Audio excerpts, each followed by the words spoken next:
Hello everyone, আজকে টিউটোরিয়ালে আমি আপনাদেরকে দেখাবো কিভাবে আপনি আপনার ডাটাবেসে অনেকগুলো কলাম থেকে আপনি আপনার ইচ্ছে মতো যে কোনো একটি বা দুইটি বা তিনটি কলাম একসাথে নিয়ে আসতে পারেন।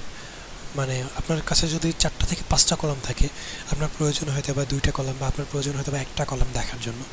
তো আপনি সেটা কিভাবে করতে পারেন সেই জিনিসটাই আজকে আমি আমাদের এই টিউটোরিয়ালে দেখাবো। তো চলুন শুরু করা যাক। প্রথমে আমি আমার ওয়ার্কস বেঞ্চটি ওপেন করেছি, মাইস্কুল ওয়ার্ক বেঞ্চ যেটি আছে সেটি ওপেন করছি। তো সেইখানে আমি কিউরিটি লিখব। তো সিলেক্ট স্টার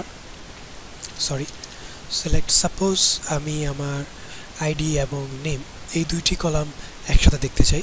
তো সেটার জন্য যেটা করতে হবে, আইডি, আপনার আইডি যে নেমটা, কলামের যে নেমটা সেটা এখানে দিতে হবে, কমা এবং স্টুডেন্ট নেম, এই দুটো দেওয়ার পর তারপর দিতে হবে ফ্রম আপনার যেই টেবিল নেম সেটা দিতে হবে স্টুডেন্ট। তো এইটুকু দেওয়ার পর আশা করি কাজ হয়ে যাবে। তো আমি আমার স্টুডেন্ট টেবিল থেকে চাচ্ছি আইডি এবং স্টুডেন্ট নেম। তো সেটা দেখি কি হয়। তো এখানে এক্সিকিউট করছি। তো দেখুন এক্সিকিউট করার পর আমার এখানে আইডিগুলো এবং স্টুডেন্ট নেম যেগুলো আছে সেগুলো চলে এসেছে। জাস্ট আমি যেহেতু আইডি এবং স্টুডেন্ট নেম চেয়েছি সেই জন্য এই দুটো ইনফরমেশান, এই কলামের ইনফরমেশান এখানে চলে এসেছে। তো আমার এখানে কতগুলো কলাম আছে সেটা দেখি আপনাদের বোঝার জন্য। তো দেখুন আমার এখানে 4টি কলাম রয়েছে, সেখান থেকে আমি 2টি কলাম দেখতে চেয়েছিলাম, সেই জন্য আমি 2টি কলামের যেই কিউরি সেটা আমি লিখেছিলাম। তো এখানে আমি যদি শুধু নেম এবং এইজ চাই সেটাও আনা যাবে, স্টুডেন্ট নেম এবং এইজ।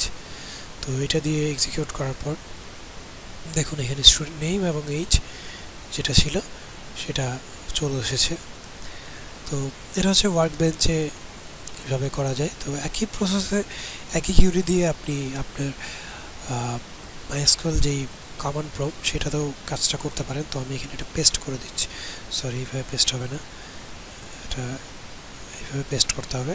এখানে জাস্ট সেমিকোলনটা দিয়ে এন্টার প্রেস করলাম। তো দেখুন সেম ওয়েতে এখানে স্টুডেন্ট নেম এবং এইজ, দেখুন এখানে যা ছিল এখানেও ঠিক একই জিনিসটা এখানে চলে এসেছে। তো এইভাবে আপনি আপনার প্রয়োজন মতো যেই কলামটা প্রয়োজন সেই কলামটা আপনি এখানে দেখতে পারেন। কারণ একবারে সবগুলো কলাম দেখার চেয়ে আপনার যে কলামটা প্রয়োজন সেটা আপনি দেখতে চাইলে সেটা বেটার হয়। কারণ হচ্ছে যে আপনার অনেকগুলো কলাম থাকলে সেইগুলো যদি দেখতে চান হয়তো বা কিউরি লিখলে জিনিসটা একটু স্লো হয়ে যাবে। তো আপনি যদি পার্টিকুলার কোনো ডাটা দেখতে চান বা কোনো কলামের ইনফরমেশন দেখতে চান, সো এইভাবে কিউরি লিখে যদি কাজটা করেন তাহলে জিনিসটা খুব দ্রুত কাজ করবে। তো আজকের মতো এখানে শেষ করছি, পরবর্তী টিউটোরিয়ালে আবার দেখা হবে। ভালো থাকবেন সবাই।